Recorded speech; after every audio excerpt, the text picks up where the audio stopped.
7:16 en el territorio continental ecuatoriano, buscando la verdad y abogando por la unidad nacional en pro de la paz y la seguridad en el Ecuador. Queremos dar la bienvenida en la revista de Opinión y Democracia al doctor Rafael Ollarte, jurista constitucionalista. Lo invitamos a propósito de un comunicado de prestantes y prestigiosos constitucionalistas, abogados, juristas, que no necesariamente piensan en la misma línea, hay que decirlo, sin embargo convergen hacia una causa común en el Ecuador, como debiera ser, incluso no solo estos juristas, sino todos los ecuatorianos, comprometerse para que se haga una constitución para el país, para el futuro de los hijos y de los nietos. Doctor Ollarte, partamos de un hecho. ¿Por qué se quiere cambiar esta constitución que le hicieron aprobar al pueblo ecuatoriano en septiembre del 2008 y que una vez aprobada se ha encontrado contradicciones, hechos que han sido distorsionados, la justicia indígena, el derecho a la resistencia y otros? Solo para citar eso, el tema económico, el tema de las inversiones, que todo está sujeto a los derechos, como dice el artículo 313 de la Constitución. Muy buen día. Buenos días, don Miguel. Un placer estar con usted, con todos los amigos de Radio Democracia. Y usted ha dicho una gran verdad. Las personas que firmamos este comunicado y que se elaboró hace algunas semanas, se ha venido discutiendo su texto, somos personas que tenemos diferencias. Diferencias respecto de un modo de pensar, respecto de los objetivos que creemos que debe tener determinadas normas constitucionales, pero sí coincidimos en algo. A ver, uno, voy a comenzar por atrás. Necesitamos una constitución que regule un verdadero Estado de Derecho en el cual se cumplan los fines del constitucionalismo. Esto es, limitar el poder del Estado a través del establecimiento de instituciones políticas a través de los cuales se determine la forma de ejercicio del poder, con poderes que sean independientes, pero que también se soporten a sí mismos y que se cumpla la finalidad última del Estado, que es servir a la persona humana y promover el bien común. Esa es la finalidad del Estado. La finalidad del Estado democrático no es servirse a sí mismo, no es servir a los funcionarios o que el poder se desvíe para afanes que no sean los destinados al cumplimiento del bien común. Eso debe ser una constitución. Una constitución que además no sea programa de gobierno, porque si usted hace constituciones, programas de gobierno, las está cambiando cada 5 minutos, porque la gente cambia su criterio. A ver, la misma gente que ha votado en su momento en Ecuador por el correísmo o por el fujimorismo en el Perú o por lo que sea en Colombia, incurre en errores y el sistema democrático le debe permitir enmendar esos errores. No debemos seguir con esta mala costumbre ecuatoriana de hacer, constituciones promesa, que lo único que hacen es disminuir absolutamente lo que se llama conciencia constitucional. ¿Cuál es la conciencia constitucional del ecuatoriano? ¿Siente el ecuatoriano un apego a la Constitución como lo tiene, por ejemplo, por su bandera? ¿Como lo tiene por sus símbolos nacionales? ¿Es la Constitución del Ecuador un verdadero símbolo de la nación ecuatoriana o es otra cosa? ¿Es un factor de unidad o de separación? Entonces, podemos nosotros tener discrepancias, los firmantes de este comunicado, discrepancias políticas que las tenemos, discrepancias en otros ámbitos que las tenemos, pero sí coincidimos en algo: no puedes tener una constitución en la cual al primero que se le ocurra ejercerla con un sentido más o menos democrático se le cae la estantería. Y aquí son las cosas que la gente, uno lo dice y el resto lo repite: hiperpresidencialismo. Si el Ecuador fuese realmente hiperpresidencialista, dependería de una mayoría parlamentaria, pero si esto parece más un régimen parlamentario que un régimen presidencial. Un presidente de la República, pregúntele al señor Lasso, más allá de sus defectos y de su propia incompetencia, o lo que le ocurrió en su momento también al señor Moreno, es decir, luego del correísmo. ¿Qué te pasa en Ecuador cuando no tienes una mayoría parlamentaria? Porque las circunstancias del señor Noboa hoy día son muy distintas a las de cuales asumió el gobierno, producto de la muerte cruzada. ¿A usted le parece que un presidente de la República, cuando veta una ley, la tengo que hacer totalmente porque el veto parcial no sirve. Porque si la Asamblea Nacional le aprueba una ley y el presidente dice, vea, hay errores en el artículo 4, 5 y 6, y le manda el veto, y la Asamblea insiste con la misma mayoría que aprobó la ley, bueno, entonces tu veto no sirve de nada. Por eso es que a Noboa hay que tener un poquito de memoria. En los primeros meses del gobierno, luego de la muerte cruzada, 17 o 18 vetos totales. Porque el veto parcial no sirve. Gracias a la reforma del año 2020, qué bueno que eso es hiperpresidencialismo. No puedes mantener una constitución en la cual cuando se te presentan las dificultades, aparecen las contradicciones. Y no solamente me refiero a aquel error viejo de en vez de fondos previsionales, fondos provisionales, o el artículo 158 que la policía reprime y reprime el delito. Dos veces. No me refiero solo a esos errores, sino a contradicciones sustanciales. A ver, tomemos la Constitución porque esto no es para penalistas, por si acaso, pero a los penalistas también les choca esto. Por si acaso, los penalistas que opinan hasta de la selección de fútbol, la clase de vino, y hablan de todo. Como también los constitucionalistas lo hacen, que creen que saber constitucional es solamente constitucional y no nada más. Pero bueno, vamos a lo serio. ¿Cómo es posible que usted tenga una constitución que en su artículo 160 le dice que debe haber justicia militar y su artículo 188 le dice que no debe haber justicia militar? Bueno, pero ¿en qué quedamos, pues? ¿Debe haber justicia militar o no debe haber? Es legítimo que la gente discuta de si debe o no haber justicia militar. Si la justicia militar debe estar dentro de la función judicial o separada como era antes, y si está dentro de la función judicial, como dice el artículo 160, tienen que haber jueces especializados en materia penal, militar y penal policial. Y resulta que usted va al 188 y le dice que no, que los miembros de Fuerzas Armadas y de Policía Nacional por delitos de función son juzgados por los jueces ordinarios. Pero por favor, pues, o sea, 28 artículos después te caes en una contradicción de ese calibre. O una Constitución que en su artículo 83, número 3, es que todo es legítimo discutir, pero no puedes tú ponerme unas normas tan contradictorias que te diga, artículo 83, número 3, deber de los ciudadanos ecuatorianos defender la integridad territorial del Estado ecuatoriano, pero resulta que te vas al 161, está prohibido el reclutamiento. Y que te dice que no solo que el servicio militar es voluntario, que es también una cuestión legítima, pero que te dice que las gentes que están en servicio militar no pueden ser llevadas a zonas de riesgo militar. Pero no pierdes la guerra del CENEPA, nomás con eso. Entonces, no, a ver, si vas a tomar una decisión que sea en serio, pues. Entonces, o me dices lo uno o me dices lo otro, ¿ya? No puedes tener una constitución donde el artículo 171 de la Constitución que establece la famosa justicia indígena sea el todo y la nada simultáneamente. Entonces, claro, lo que usted ve a través de Corte Constitucional es el todo, pero también se puede ir el día de mañana a la nada. No puedes tener esa clase de disposiciones contradictorias. No puedes tener un artículo 66, número 7, letra G, que te dice que el derecho a tener abogado lo es solo en proceso judicial. Pero que a su vez su artículo 88 te dice que en proceso de garantía no necesitas firma de abogado para presentar una acción de protección. La automedicación jurídica es eso. ¿Usted le diría a alguien que necesita receta médica para comprar ciertos medicamentos que son medio peligrosos? No, no es cierto. ¿Usted le aconsejaría a la gente automedicarse? Que la gente lo hace. Eso es presentar una demanda de protección o una demanda de habeas corpus o de habeas data sin firma de abogado. Condenar a esa persona al fracaso. ¿Para qué le ofreces eso? Si hay defensoría pública. No puedes tener una constitución así. Una constitución hecha irresponsablemente. No puedes tener una constitución en la cual el abandono del cargo no es causal de juicio político. Si el abandono es una falta. No puedes tener una constitución que te diga esa clase de cosas. No puedes tener una constitución que te diga que la incapacidad para gobernar es incapacidad solo médica. ¿Qué pasa en un secuestro?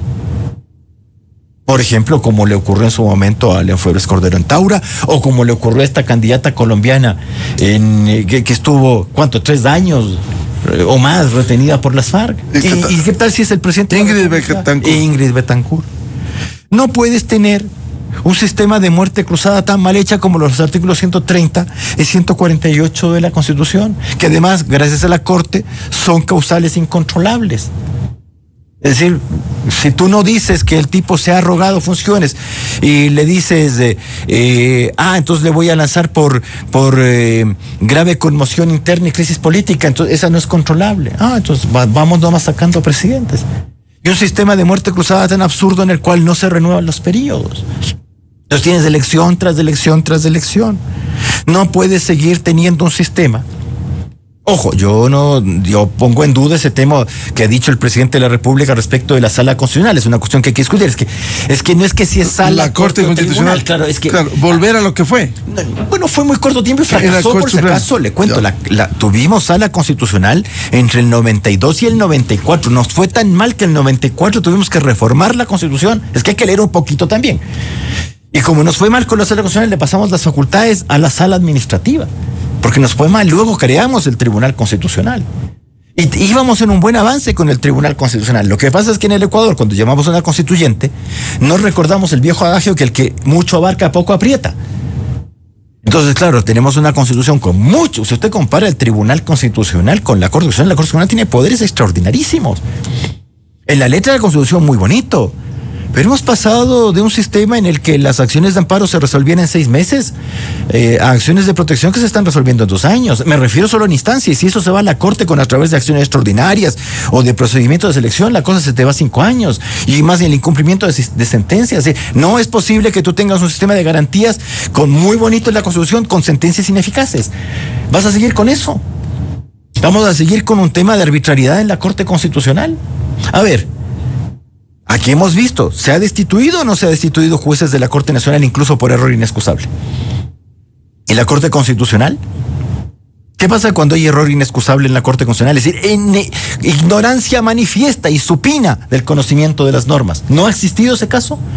¿No existen casos de doble rasero? ¿No existen casos de violación del derecho a la defensa? En la Corte, les estoy diciendo una cosa grave. ¿No hay? Es cosa de coger un libro del animal de Loyarte, nomás iba a encontrar, pues. Que uno no escribe sobre el vacío, pues. Entonces, no es posible. Por ejemplo, ¿no le parece a usted manifiesta negligencia dejar casos votados 11, 12 años? Eso que la Corte le sanciona a los jueces comunes cuando en una acción y que está bien, dejan los casos votados. ¿No ha declarado la Corte Constitucional el error negligencia manifiesta de jueces que dejan votados los casos de habeas corpus, habeas data, acción de protección? ¿No lo sanciona? Sí, y muy bien sancionados. ¿Y cuándo es la Corte? No puedes tener. ¿Hay casos de 10, 12 años? No, por supuesto, en acciones de inconstitucionalidad, en que te declaren inconstitucionalidad luego de 11 años, ya cuando ya no sirve. ¿Cuántos casos la Corte te dice rechaza la acción de inconstitucionalidad? Porque la norma está derogada, sí, pero cuando se demandó no estaba derogada, pues. Se demandó norma vigente, y claro, si voy a declarar esto 6 años después en el Ecuador, donde todo se va modificando, y no la declaras. Pero si tienes decenas de sentencias de la Corte en donde te dicen rechazo la demanda de inconstitucionalidad porque la norma fue derogada, pero en tus manos se derogó, pues bonito. O por ejemplo, impuestos que se declaran inconstitucionales luego 5 años, te dicen, bueno, pero lo cobrado está. Entonces sigamos. Por eso es que puedes crear la tasa esta del gobierno de Pichincha, que te impide matricular los carros porque tienes que irte al Consejo Provincial a registrar el carro. Lo digo de tema personal, por si acaso. Entonces no dice, pero a ver, entonces o hacemos bien o dejamos nomás, porque creo que hay gente que está muy contenta con esto. Especialmente gente que te hace prescribir delitos de médicos homicidas, con nombre y apellido, ¿no? Médicos homicidas, y porque presentan una acción extraordinaria, luego te declaran la prescripción de la acción penal, porque el caso estuvo en la Corte el 60% del tiempo de la prescripción. Es decir, más se demoró la extraordinaria que todo el proceso penal. O sea, 40% del tiempo el proceso penal, 60% en la Corte, y cuando la Corte devuelva dice que ya está prescrito, aunque la Corte ha dicho que no se cuenta ese tiempo para la prescripción. Pero anda y explícale eso a alguien en la Corte Nacional de Justicia, de que la Corte ya ha dicho que ese tiempo no se cuenta para la prescripción, y te lo aprovechan. Naturalmente, esos abogados penalistas aplauden pues el sistema, la impunidad absoluta. Si quiere después le mando el número del caso, pues para que vea los bonitos y reincidentes encima. ¿Verdad que yo no hago penal? Ya, así es. Entonces, lo que le estoy diciendo es cosas que tú te enteras, pues. Claro. Y que te llegan. Tú dices, pero esto es una salvajada. O sea, hechos concretos. Pero por supuesto. Entonces, naturalmente, ese abogado está diciendo cómo es posible que haya una asamblea constituyente. Yo quiero el sistemita en el cual a mis clientes no los juzguen, sino que simplemente prescriban las causas. Deje pasar el tiempo nomás. 7:30, vamos a una cadena electoral y luego volvemos. Quiero dejar planteada al doctor Rafael Ollarte. Bueno, hablemos del tema a propósito del último paro indígena parcial de 30 días, el tema de la justicia indígena, el tema del derecho a la resistencia, el tema de impedir, como han anunciado públicamente, ingresar a los territorios indígenas a Fuerzas Armadas. Es decir, cuando el artículo 1 de la Constitución habla de un Estado único, y esa misma Constitución, como nos ha explicado en más de una ocasión el doctor Ollarte, dice la plurinacionalidad, varias nacionalidades en una nación. Bueno, esto respondemos luego de la cadena. A continuación, XFM se une a una cadena nacional. Para los ecuatorianos, la consulta popular y referéndum 2025, este domingo 16 de noviembre, será una demostración de que con nuestro voto podremos seguir transformando el futuro del Ecuador. Para ello, recibiremos una papeleta que contendrá 3 preguntas de referéndum y una pregunta de consulta popular. Pregunta de referéndum que consta en el casillero C. ¿Está usted de acuerdo con reducir el número de asambleístas y que se los elija de acuerdo con los siguientes criterios? 10 asambleístas nacionales, un asambleísta elegido por cada provincia y un asambleísta provincial adicional por cada 400,000 habitantes de acuerdo al último censo nacional. ¿Sí? No. Este domingo, 16 de noviembre, tu voto por Ecuador. Consejo Nacional Electoral, Referéndum y Consulta Popular 2025. La decisión es tuya. Esta fue una cadena nacional. Usted escucha la revista de opinión Democracia.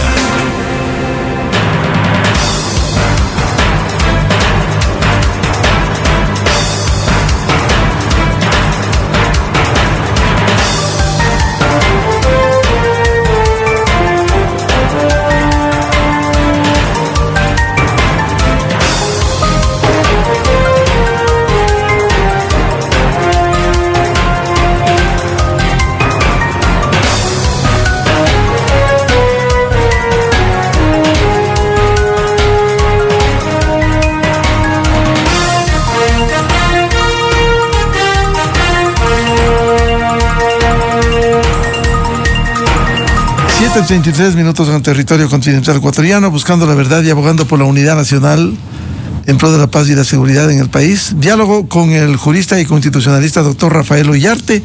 El tema de por qué ir a una asamblea constituyente con una constitución cuestionada, como lo ha hecho en casuística, casos muy concretos.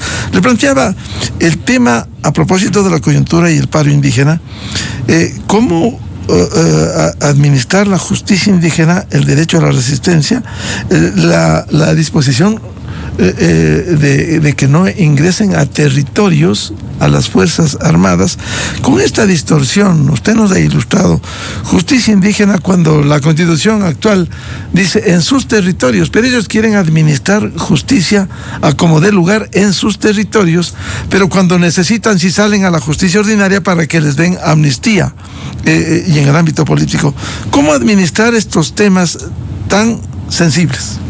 A ver, respecto del derecho a la resistencia, yo solo le recuerdo que en Montecristi, una asamblea constituyente, que yo la vi por si acaso, se me tocó chuparme eso, pues. Uno no es que por agrado, pues, cuando no existía el actual Ecuador TV, lo que se pasaba en ese canal 7 eran las sesiones de la constituyente. Era un desastre.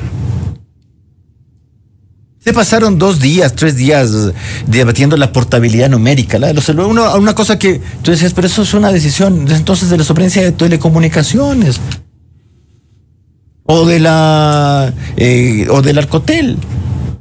3 días discutiendo sobre portabilidad numérica, así de bien.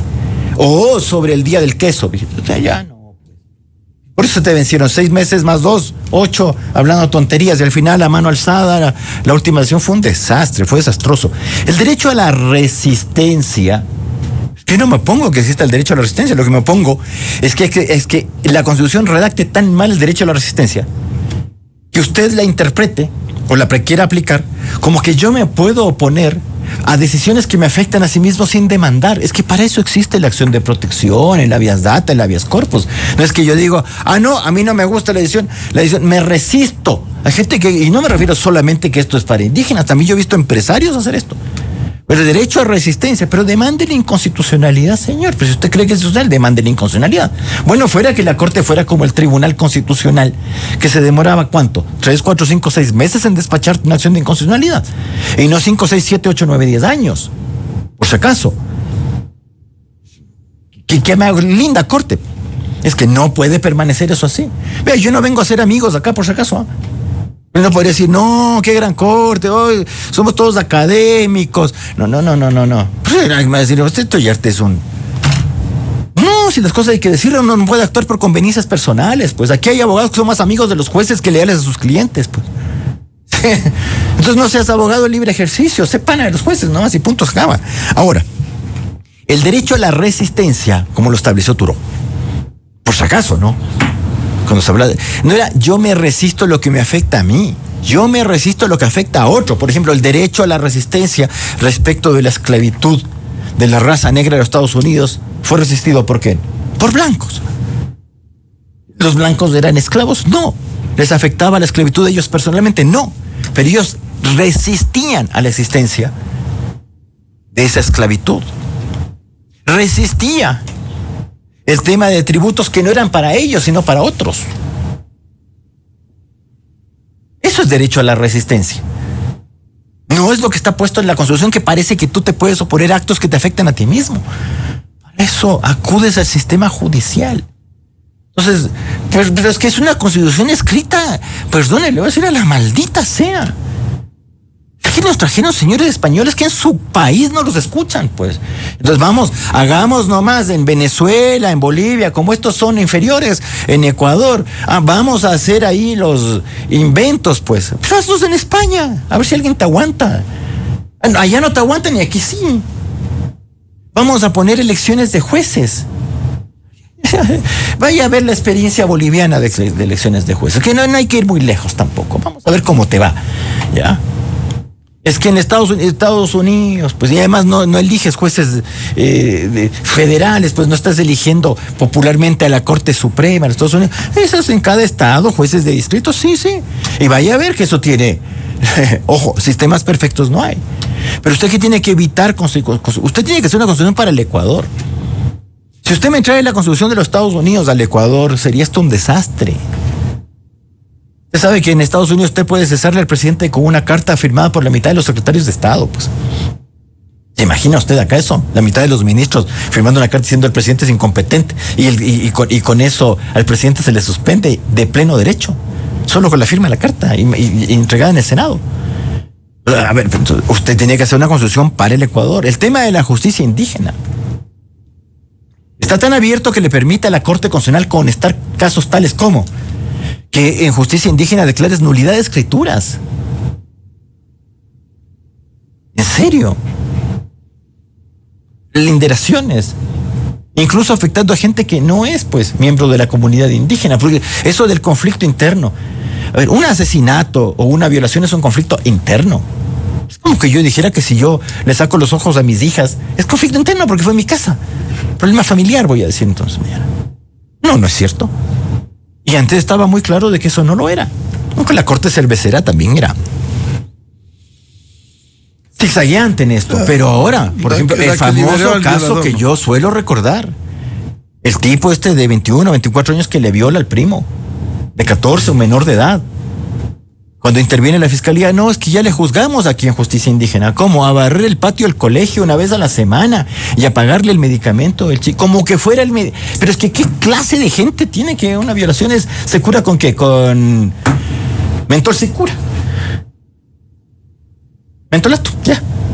Así será. Y eso hay que verlo y soportarlo. Oh, monito. Doctor Ullarte ha ido creciendo. Es una cuestión que uno diga, pero es que tú ignoras el pluralismo. No.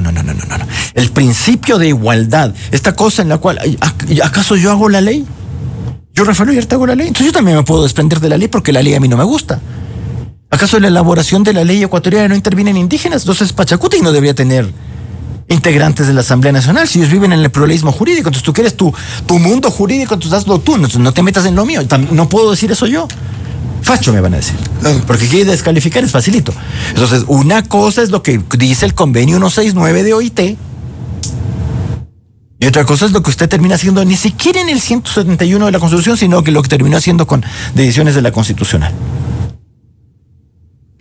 Ahora es importante esclarecer, doctor Ollate, a propósito del tema, la diferencia entre plurinacionalidad y pluriculturalidad. Y Estado multiétnico, y dice que sí, claro, si el Ecuador es un conjunto de razas distintas.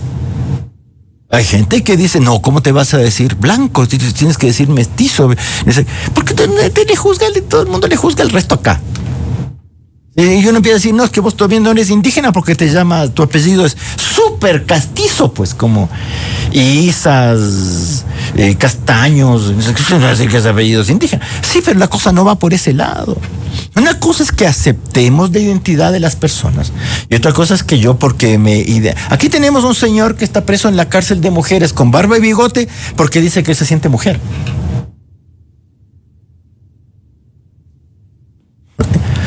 Eso es aceptable, pero es que el mundo al revés. El alcalde de Puguilí. Pero es que el mundo al revés, pues. Entonces uno tiene que aguantar que los absurdos, a eso hemos llegado, al abuso del derecho, al fraude a la ley y a la malicia, consagrada en texto constitucional, ¿acaso? Además, una constitución que ni siquiera se respeta en su texto. Yo no puse en la Constitución, fueron los señores correístas, porque eso no estaba en la Constitución. El matrimonio es entre hombre y mujer. ¿Cuándo una Constitución ecuatoriana dijo que el matrimonio era entre hombre y mujer? Nunca. Hasta la Constitución del año 98 que decía, el matrimonio se basa en la igualdad jurídica de los contrayentes. ¿Decía que el matrimonio era entre personas del mismo sexo o del... No, nada no decía. Pero los mismos que se les ocurre meter. Uno que estaba bien metidito en la Subsecretaría de Derechos Humanos del Ministerio de Justicia. Claro. Y ser asesor José de la Serrano. Constituyente. Y luego fue a Montecristi.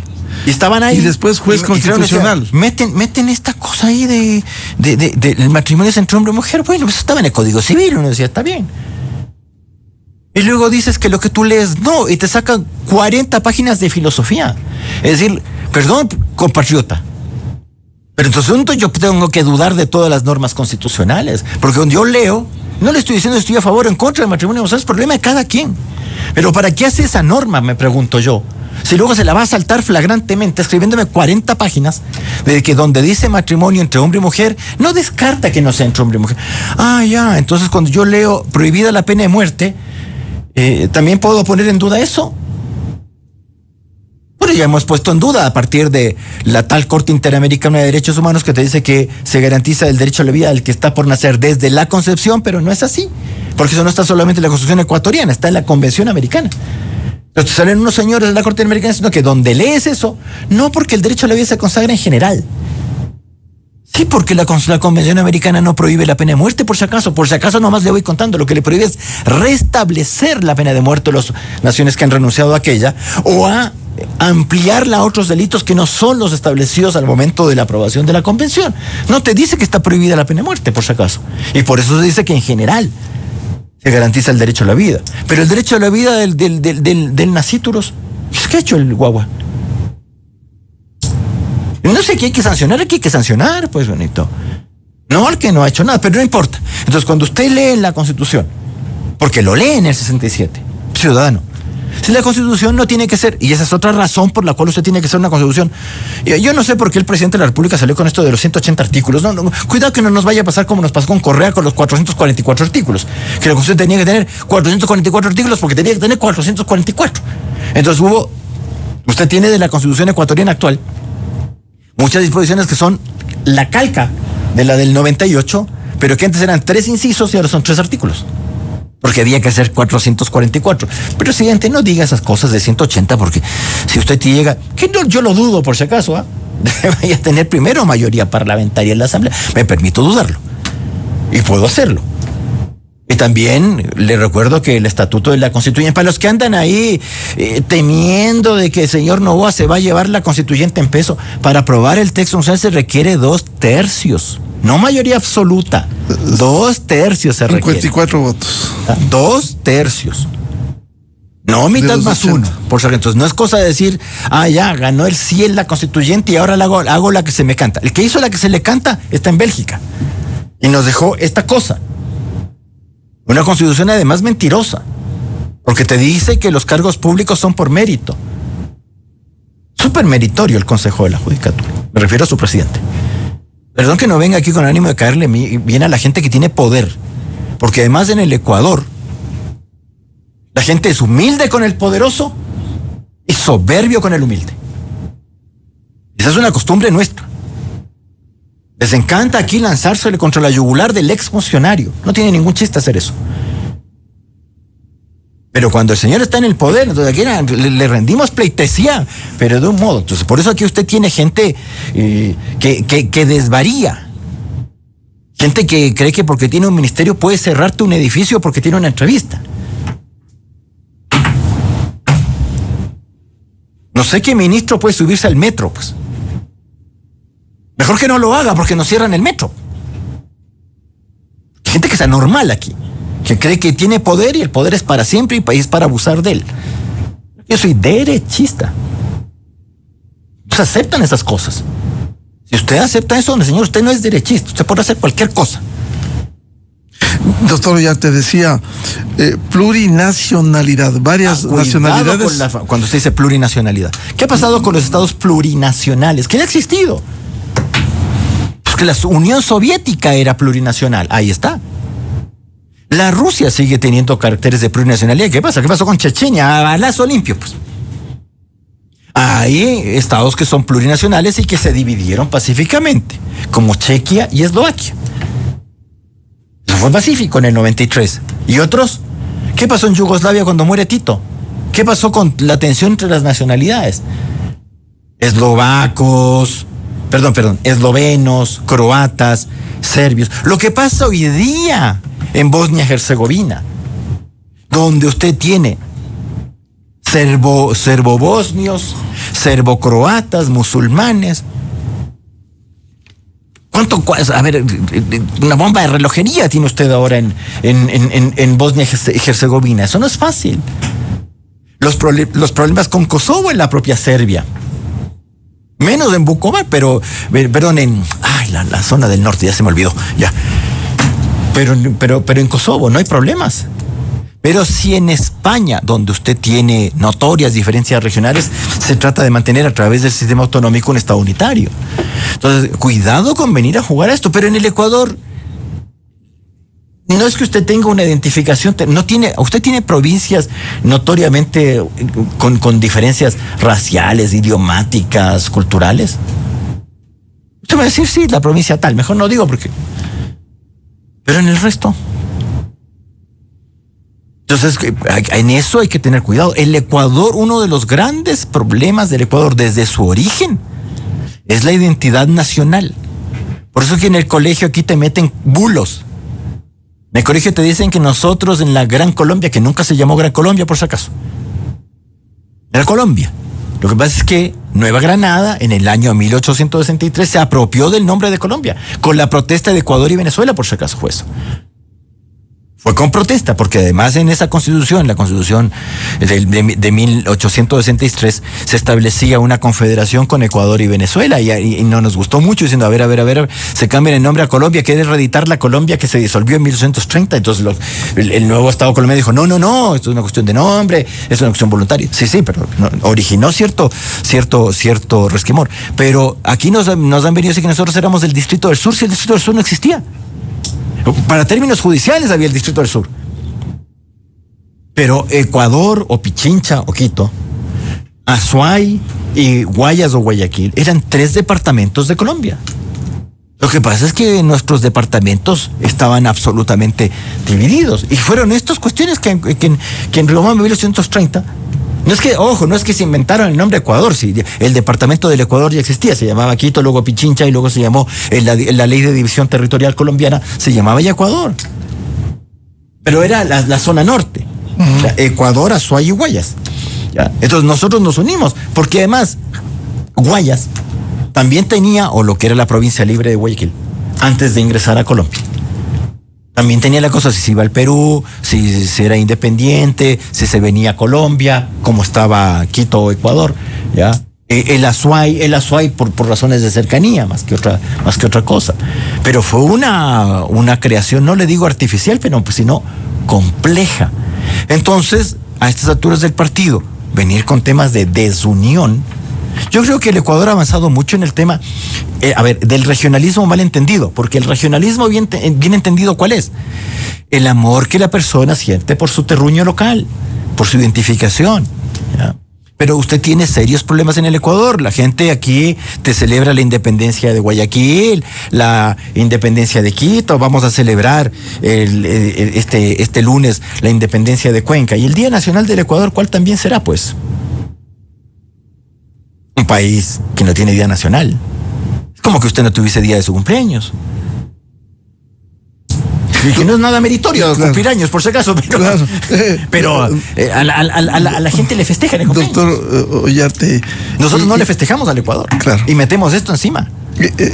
Un territorio indígena, porque no hay el territorio de los mestizos, o el territorio indígena dentro de un territorio nacional que es único, no es un estado unitario.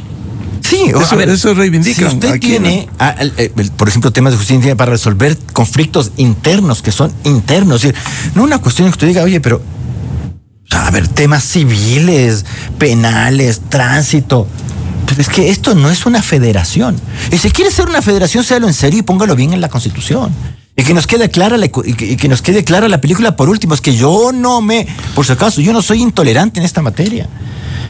Pero si va a decir las cosas, dígalas claras. A mí lo que me molesta son estas cuestiones escritas en las constituciones que no son ni agua ni pescado y que te quedan ahí como que bueno, puede ser el todo pero también la nada. No. Una constitución no puede ser redactada de ese modo, porque la gente que te vota así en la constitución, primero tiene que entender lo que está votando. Por eso la constitución debe ser breve, debe ser clara y debe ser honesta. La Constitución del año 2008 es una constitución de una deshonestidad intelectual, porque es una constitución que miente. A ver, ¿usted cree que es meritorio ser electo por un Consejo de Participación Ciudadana? Cuando usted tiene presidentes como el que son unos tipos sonrientes. Eso es lo que tenemos. Y nombran los organismos de control. Si quiere decirme que los nombramientos de funcionarios, yo estoy dispuesto a discutir todo. Que los nombramientos de funcionarios deben ser democráticos, yo no conozco ningún sistema que sea democrático sin elecciones. Entonces usted me dice que vamos a ser democráticos y no sé qué, entonces, señor, elija, atrévase. No, es que entonces tenemos un Consejo de Participación Ciudadana y si tú no dominas el Consejo de Participación Ciudadana, se te cae toda la estantería encima porque se te viene encima el poder. Pero si eso le pasa a un presidente de la República, es que le queda el triste ciudadano. Vamos a seguir defendiendo la Constitución del año 2008. Hay que respetarla, sí, hay que hacerla cumplir, sí. Hasta que sea cambiada, hasta que sea reformada. Y si la gente dice no, el 16 de noviembre, bueno, pero que la gente entienda que esa es su decisión y que tiene consecuencias. Ahora, la gente que vota sí, esto no es pues soplar y hacer botellas, ¿no? Que ganó el sí el 16 de noviembre, ya está todo eso. Se arregló esto. Y vamos a hacer listas de parlamentarios. Ojo, yo no estoy metido en eso para los tontos que andan diciendo esto. Yo no ando buscando cargo público, por si acaso te voy diciendo claramente a la gente que pretende descalificar. Yo ejerzo la profesión de abogado y la ejerzo libremente y de ahí no me quiero salir. Yo no ando buscando cargo público, no soy un desocupado. Y no estoy diciendo, hay gente que con mucho mérito va a salirse de sus labores. Pero además, ojo, ciudadano, haga lo que usted cree que tiene que hacer. Si usted va a decir las cosas o hacerlas pensando en qué van a pensar de usted, métase debajo de una piedra y no haga nada. Pues aquí la gente es la gente de la descalificación. Aquí o eres novilover o eres borrego. No, pues bonito. Entonces, es que si tú vas a votar que sí, el 16 de noviembre es novilover, pero perdón, pero es que no es el principio, el presidente de la República es el principio y fin de la nación ecuatoriana. Como no lo es el señor Correa tampoco. Y compañía, ya, pongámonos serios. Doctor Ollarte, a propósito del comunicado que ustedes sí. Pero sí, claramente, la gente del correísmo es bastante más respetuosa con uno que los otros, por si acaso. Se lo digo así nomás, pero no quiere decir que yo voy a votar por ellos, pues. Por si acaso nomás le digo. En el comunicado ustedes invocan, digo los juristas, la nueva constitución debiera ser parte de un nuevo pacto social que represente mínimos compartidos y que surja de un consenso nacional. ¿Cómo lograrlo? Primero, siendo honesto en el debate parlamentario. Si vamos a comenzar en la Asamblea Constituyente a hablar del color de la bandera, el cambiar el himno o tonterías como el derecho al repituche, como ocurrió en Montecristi, encubriendo un texto previamente elaborado por gente extranjera, con la gentil colaboración del entonces Procurador General del Estado, señor Garecoa. Se le ocurrió decir al señor Garecoa, y no lo digo por mí, por si acaso, sino por otra persona, de que en Ecuador no había constitucionalistas y por lo tanto había que traer a estos señores de España, los que habían hecho los textos en Venezuela.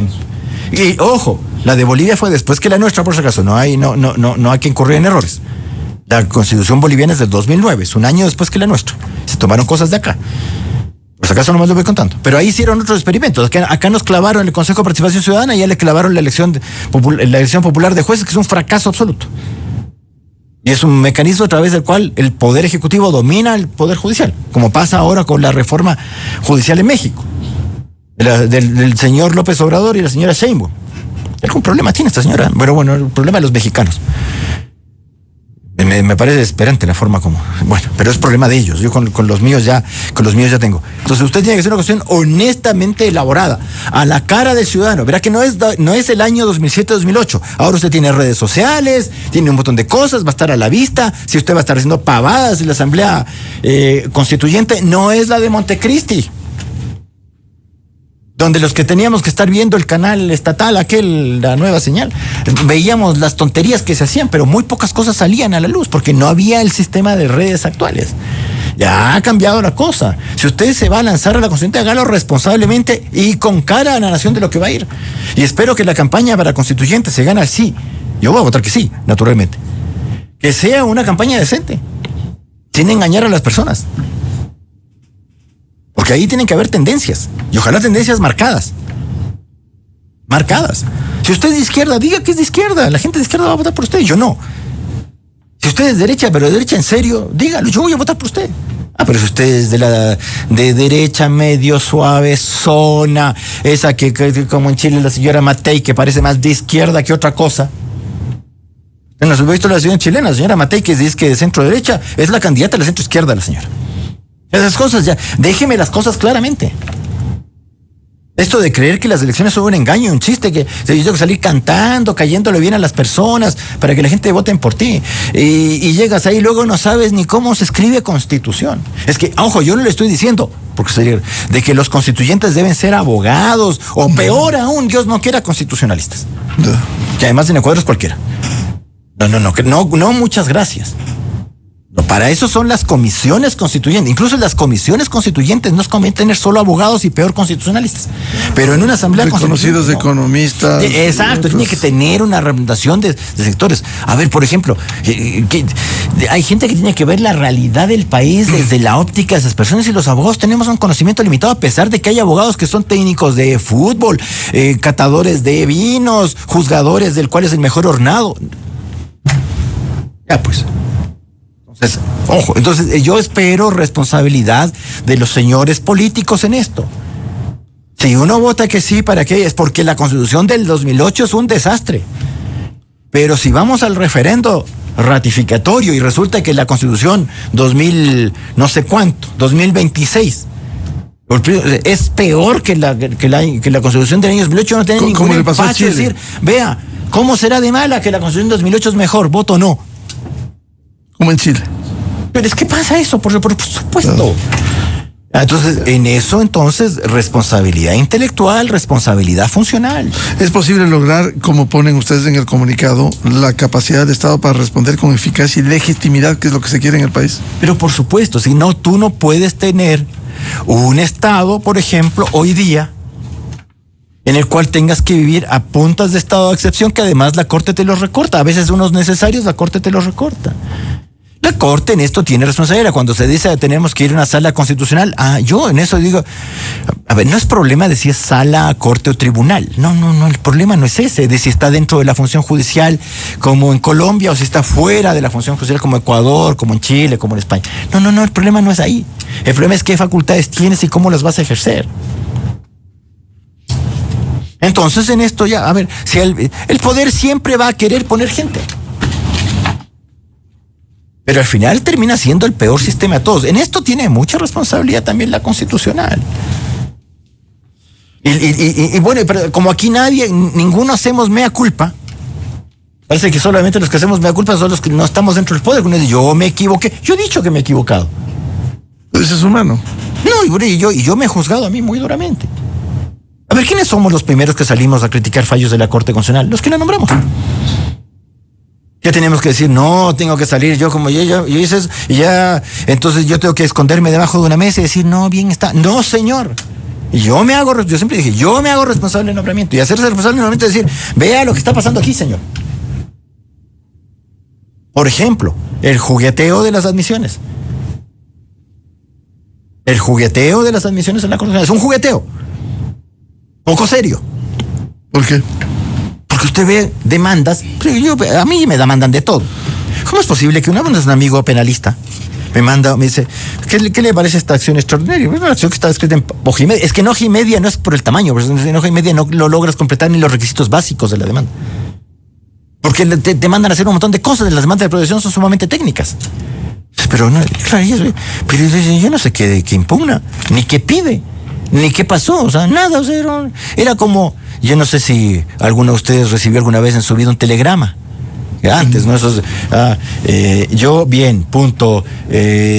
Voy mañana, punto. ¿Quién me escribió esta cosa? Claro, ahorrando los artículos. Claro, porque cada palabra costaba, ya había que pagar el punto encima. Pero esto no se entiende. Yo le digo, pero luego no presentarás esta tontera, le digo, porque es inadmisión, pero segura. No me dice, no es mía. Bueno, pero recomendarle a la persona que no haga esta semejante burrada, que explique bien. No me está admitida el trámite, le digo, no te puedo creer. En serio, pásame. Y el auto de admisión decía, pero es increíble. Pero no se sabe contra quién dirige la acción. Y eso lo hacen jueces constitucionales, el tribunal que corresponde. La sala de admisión, y otras, en cambio, tú no puedes decir, a ver, hay casos que son muy similares, porque son en que te cambia el nombre del demandante.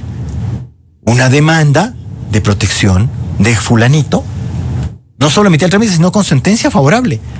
Y la otra de sutanito, que era igual, inadmitida, porque ya habían resuelto el caso del otro. Entonces no es novedoso. O sea, al uno sí le protegieron los derechos, pero como le protegieron el derecho a Miguel Rivadeneira y a Rafael Ollarte no, porque ya le resolvimos el caso a Miguel Rivadeneira y le dijimos que sí, que le habían violado los derechos, entonces no le puedo decir a usted lo mismo. Por favor, pues. Ese es y el sistema de... Entonces uno dice, cuando yo escucho eso, digo, claro, si te vas a ser actor político y no juez, entonces la respuesta que te está dando el jefe del Estado es una respuesta política. Y no una respuesta judicial, porque uno puede criticar. ¿Acaso usted no puede criticar una democracia y los fallos de los jueces? Pero por supuesto, un juez no está dispuesto, como yo. Pues yo escribo, entonces la gente me puede criticar lo que yo escribo y lo que yo opino, y me pueden decir vela verde, y si yo no quiero que me digan vela verde, no vengo a la democracia y punto. Si yo tengo problemas de epidermis, tengo delicadez de piel y no me gusta la crítica, entonces si no me gusta la crítica, ¿qué hago? Me callo. Me voy al psicólogo. Una de dos. Pero si yo soy juez, tengo que saber, si yo soy miembro de la Corte Nacional de Justicia o soy miembro de la Corte Constitucional, que me van a criticar. Lo mismo si yo doy clase, me van a criticar y me van a decir esto y lo otro. Con justicia o con injusticia. Hay que saber tolerar eso. Pero cuando hay crítica justa hay que aprender de la crítica. Yo aprendo. Sí, yo he cambiado mucho. ¿Y cómo he cambiado? No he cambiado porque me digan qué bonito que eres, oye, que perfecto. No. Uno cambia cuando uno ve con la creencia, si tienes razón, no debo decir estas cosas, no debo ser así, debo ser menos duro con ciertas apreciaciones, o con otras tengo que cobrar con más dureza para que la gente entienda que uno no está siendo consecuente con nadie. Nadie de los que estamos ahí somos consecuentes con el poder, creo que la mayoría al menos.